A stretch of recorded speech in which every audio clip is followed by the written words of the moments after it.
Kadama TV waliwo Kadama wano alina ekibuuzo kye ng'abuuza contract ye yagwako naye ng'abadde ayagala kuva Abu Dhabi agende Dubai. Boss we n'amugamba tekisoboka, alina kusooka muzza Uganda. Kwegamba boss we abitaddemu feeling n'agamba nti ye tasobola mmukkiriza kugenda mu nnyumba ndala naye ng'ate Kadama awulira tannayagala kudda Uganda, ayagala kugenda Dubai.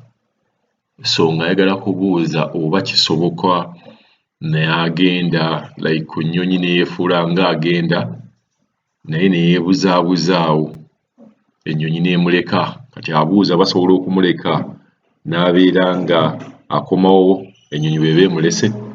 Kyekyo kibuuzo kye.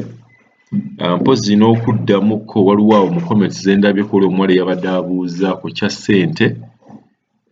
Waliwo awandiise awo nti nno boosi asobola okumuwa ssente. Ekintu ekyo tugenza okiraba, boosi tasobola kukuwa ssente za air ticket.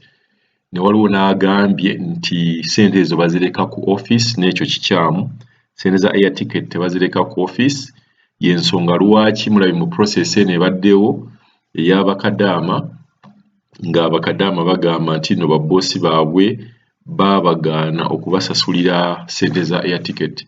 So singa ssente zino baali bazireka ku office, kyalibadde nti tewalibadde Kadaama yenna agamba nti baaganye musasulira ssente za air ticket. Omuntu yalizze buzinga ku office ne bamusasulira ssente za air ticket n'abeera ng'akomawo e Uganda.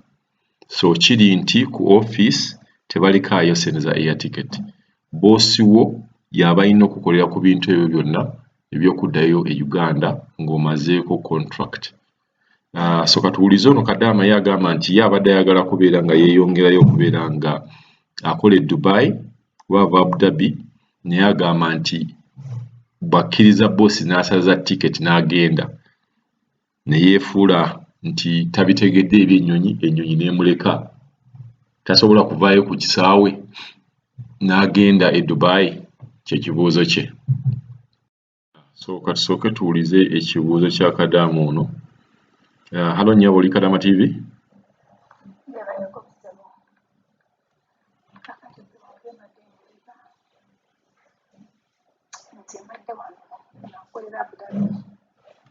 Nze neereeta mukama wange era yansanga wano ne nfuna omulimu nankolera Emirates ID ya myaka 2.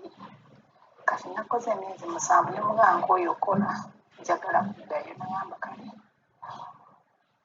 ne mugamba njagala kugenda Dubai. Nangamba nedda nina kugulira tiketi kuba kiri nkugikodde e Uganda.